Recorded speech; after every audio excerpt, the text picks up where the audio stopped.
आइए स्टार्ट करते हैं मैक्रो इकोनॉमिक्स का new chapter aggregate demand and related concept. Aggregate demand क्या होती है पहले ये समझ में आना चाहिए हमें, उसके बाद हम चल पाएंगे उससे रिलेटेड क्या क्या कंसेप्ट है।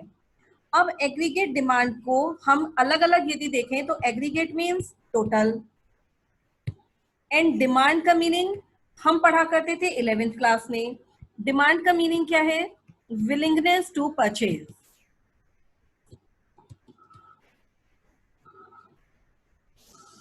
Plus ability to purchase plus given price plus at a particular point of time.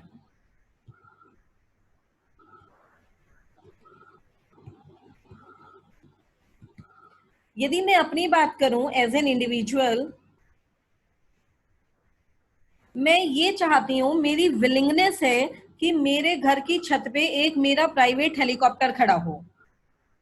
Willingness to purchase, मेरी इच्छा है कि मैं उस हेलीकॉप्टर को परचेज करूं। तो क्या ये कहा जाएगा कि निधि मैडम ने बड़ी अच्छी डिमांड करी? क्या ये मेरी डिमांड मानी जाएगी? किसी आइटम को मांगना, वैसे डिमांड को हम सिंपली कहें तो डिमांड का मीनिंग क्या है? मांगना। हमारी ये मांग इकोनॉमिक्स में डिमांड मानी जाएगी या नहीं, उसके लिए हम बहुत सारे एलिमेंट्स चेक करते हैं। हमारा फर्स्ट एलिमेंट है विलिंगनेस टू परचेज। सबसे पहले तो हमारी खरीदने की इच्छा है या नहीं। और मेरी बहुत इच्छा है कि मेरे घर की छत पे एक हेलीकॉप्टर खड़ा हो, लेकिन हम इसके लिए ये चेक करेंगे कि मैडम की एबिलिटी टू परचेज है या नहीं है। एबिलिटी कैसे पता चलेगी? जितने की वो है उतना मेरे पास पैसा है या नहीं है। फॉर एग्जाम्पल, यदि मैं हेलीकॉप्टर परचेज करने की बात कर रही हूँ तो हेलीकॉप्टर को परचेज करना मेरी विलिंगनेस में तो आता है, बट हेलीकॉप्टर को परचेज करना मेरी एबिलिटी में नहीं आता। Therefore this is not a demand for me. लेकिन यदि यही डिमांड अंबानी ने करी होती तो ये डिमांड बन जाती। क्यों? क्योंकि उसकी विलिंगनेस भी है टू परचेज और उसकी एबिलिटी भी है टू परचेज। अब यदि मैं बात करूं एक वेगन आर की, मैं चाहती हूं मेरे गेट पर, घर के गेट पर एक वेगन आर खड़ी हो, तो क्या ये मेरी डिमांड कहलाएगी इकोनॉमिक्स में? यस। क्यों? क्योंकि वेगन आर खरीदने के लिए मेरी विलिंगनेस भी है और वेगन आर खरीदने के लिए तो मेरी एबिलिटी भी है। अब वेगन आर यदि कोई बैगर कहने लग जाए, कोई बैगर ये कहता है कि मैं चाहता हूं मेरे गेट पे वेगन आर खड़ी हो, तो ये उसकी डिमांड है या नहीं, हम उसकी विलिंगनेस देखेंगे और उसकी एबिलिटी देखेंगे।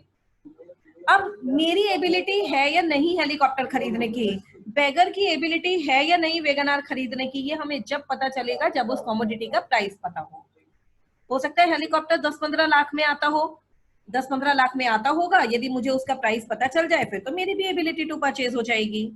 यदि वेगन आर 10-15 हजार में आ जाए तो हो सकता है वो बैगर की भी डिमांड में बन जाए, क्योंकि वो उसकी एबिलिटी है उसे परचेज करने की। अब कॉमोडिटी का प्राइस मेरी विलिंगनेस और मेरी एबिलिटी तीनों चेंज होती रहती हैं टाइम के हिसाब से। आज मेरी विलिंगनेस है, आज मेरी एबिलिटी है, लेकिन आज मेरे पास प्राइस नहीं है या उसका प्राइस बहुत ज्यादा है। तो हम कहना ये चाहते हैं कि एग्रीगेट डिमांड को पढ़ने से पहले हमें डिमांड का मीनिंग पता होना चाहिए। और डिमांड का मीनिंग, यदि एक इंडिविजुअल की डिमांड की बात करें तो हमारी किसी चीज को खरीदने की कितनी विलिंगनेस है, कितनी एबिलिटी है, उसका प्राइस क्या है और हम किस टाइम पे बात कर रहे हैं। 11th क्लास में ही हम बात किया करते थे मार्केट डिमांड की। आप लोगों को ध्यान होगा, यहाँ पे मैं ले लूं price 5 rupees, 4 rupees, 3 rupees, 2 rupees and 1 rupees. यहाँ पे मैं बात करूं consumer A in the market, consumer B in the market and consumer C in the market and total consumers in the market या टोटल डिमांड। यदि market में किसी commodity का रेट 5 रुपए है, मैंने कंज्यूमर ए से पूछा कि भैया 5 रुपए के रेट पे तुम कितनी चीजें खरीद लोगे? उसने कहा मैडम मैं तो एक ही यूनिट खरीदूंगा। दूसरे से मैंने पूछा, उसने कहा 5 रुपए के रेट पे मैं 5 यूनिट खरीद लूंगा। सी ने कहा 5 रुपए के रेट पे मैं 12 यूनिट खरीद लूंगा। मीन्स 5 रुपए के रेट पे मार्केट में इस कॉमोडिटी की टोटल डिमांड कितनी हुई? 1 + 5 6, 6 + 12 18। फिर मैंने इन्हीं तीनों कंज्यूमर से पूछा कि अच्छा बताओ, यदि इसका प्राइस 5 रुपीज से 4 रुपीज हो जाए तो आपकी डिमांड पे क्या फर्क पड़ेगा। कंज्यूमर ए ने कहा अब मैं इसकी 2 यूनिट खरीद लूंगा, इसने कहा मैं 7 यूनिट्स खरीद लूंगा, इसने कहा मैं 15 यूनिट्स खरीद लूंगा। मीन्स जैसे ही मार्केट में प्राइस 4 रुपीज हुआ तो मार्केट में टोटल डिमांड कितनी हो गई, 2 + 7 9, 9 + 15 24। सेम वे में मैं मार्केट में प्राइस कम करती चली गई और जो कंज्यूमर था वो अपनी अपनी डिमांड बढ़ाते चले गए और मार्केट में जो टोटल डिमांड थी वो भी बढ़ती चली गई। Now my question is market demand and aggregate demand equal? No. Market demand का मीनिंग है सेम कमोडिटी को लेकर के मार्केट में टोटल कितनी डिमांड है। यानी कि suppose this was a case of pencil, हम एक पेंसिल की बात कर रहे थे, 5 रुपए की एक पेंसिल है तो कितनी खरीदोगे, 1 रुपए की एक पेंसिल है तो कितनी खरीदोगे। मार्केट डिमांड बात करती है एक ही कॉमोडिटी की डिमांड के बारे में कि पेंसिल की ही डिमांड पे उसके रेट का क्या फर्क पड़ेगा, जबकि एग्रीगेट डिमांड बात करती है demand of all goods in economy. Economy में जितने भी गुड्स हैं, pen, pencil, stationery, furniture, electricity, जितनी भी दुनिया भर की चीजें हैं, यदि हम सबकी डिमांड की बात करेंगे तो दैट इज एग्रीगेट डिमांड। और यदि हम एक पर्टिकुलर मार्केट में एक पर्टिकुलर आइटम की ही क्वांटिटी की बात करेंगे तो दैट इज मार्केट डिमांड। तो इस बेस पे सबसे पहले हमने ये समझ लिया डिमांड का मीनिंग क्या है, फिर हमने ये समझ लिया कि aggregate demand and market demand are two different concepts. अब हम देखते हैं एग्रीगेट डिमांड की डेफिनेशन क्या है, फिर हम उसी डेफिनेशन का एनालिसिस करेंगे। We are writing aggregate demand as AD. Aggregate demand means total value of goods and services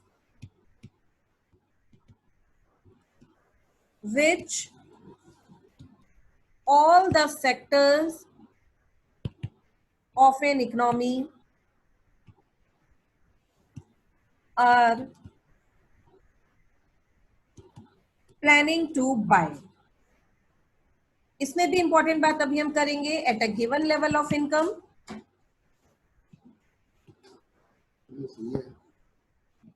and during a period of 1 accounting year।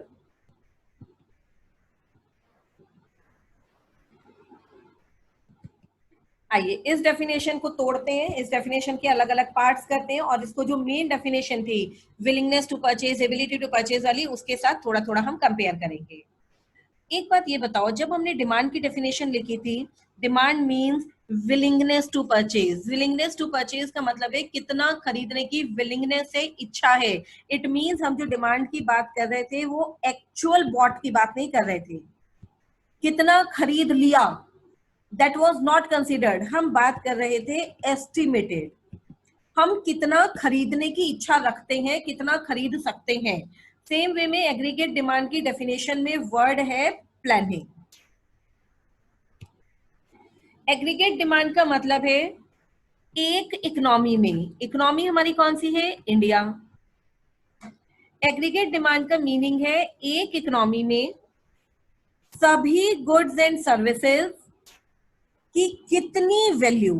अब जैसे गुड्स हैं वहां पे तो हमने कैसे लिए थे goods, 1 unit, 5 unit, 12 unit, 2 unit, 7 unit, 15 unit. लेकिन जब हम एग्रीगेट डिमांड की बात करेंगे तो हम गुड्स की वैल्यू की बात करेंगे, ना कि क्वांटिटी की।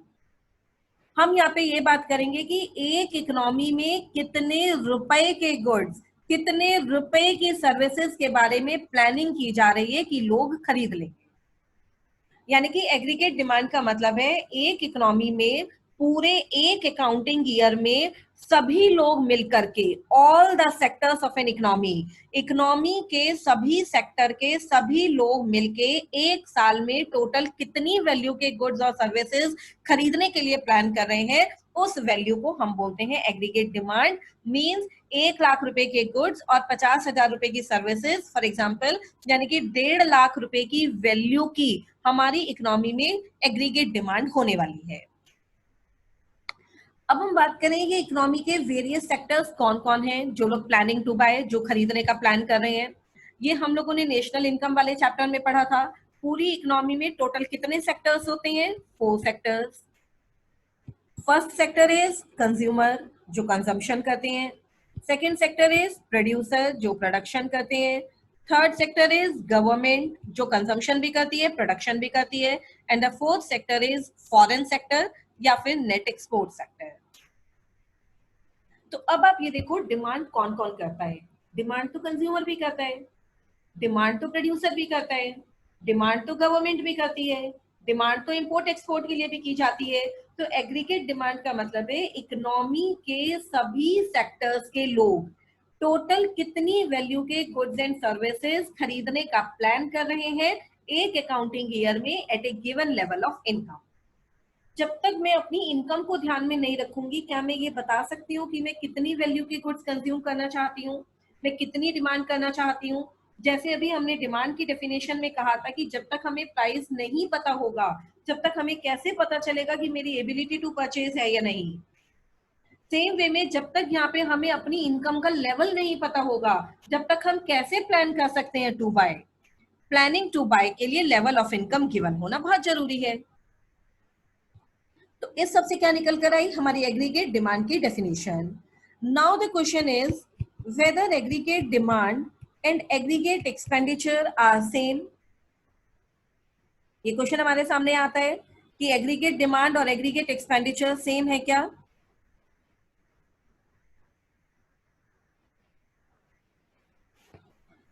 एग्रीगेट डिमांड का मतलब क्या था? Total value of goods and services कितना हम खरीदने के लिए प्लान कर रहे हैं। अब ये देखो, जितना तुम टोटल वैल्यू के गुड्स और सर्विसेज खरीदोगे, तुम्हारा टोटल एक्सपेंडिचर भी तो उतना ही होगा। सपोज करो जो कंज्यूमर है वो टोटल 1 लाख रुपए के गुड्स एंड सर्विसेज प्लान कर रहा है खरीदने के लिए। जो प्रोड्यूसर है वो टोटल 5 लाख रुपए के गुड्स एंड सर्विसेज प्लान कर रहा है बाय करने के लिए। जो गवर्नमेंट है वो फॉर एग्जांपल 3 लाख रुपीस के गुड्स एंड सर्विसेज बाय करना चाहती है। और जो नेट एक्सपोर्ट सेक्टर है, हमारा फॉरेन सेक्टर, 2 लाख रुपए के गुड्स और सर्विसेज वो डिमांड करना चाहता है। तो टोटल डिमांड हो गई 1 और 5 6 और 3 9 और 2 11 लाख। तो ये जो उनकी एग्रीगेट डिमांड है, यही तो उन सबका मिलाकर के एग्रीगेट एक्सपेंडिचर भी होगा या नहीं होगा? जब मैं जितनी डिमांड करूंगी, खर्चा भी तो मुझे उतना ही करना पड़ेगा। It means aggregate demand and aggregate expenditure are same. Next, अब हम बात करें जो हमारा एग्जाम में क्वेश्चन भी आता है, components of aggregate demand. Component means part,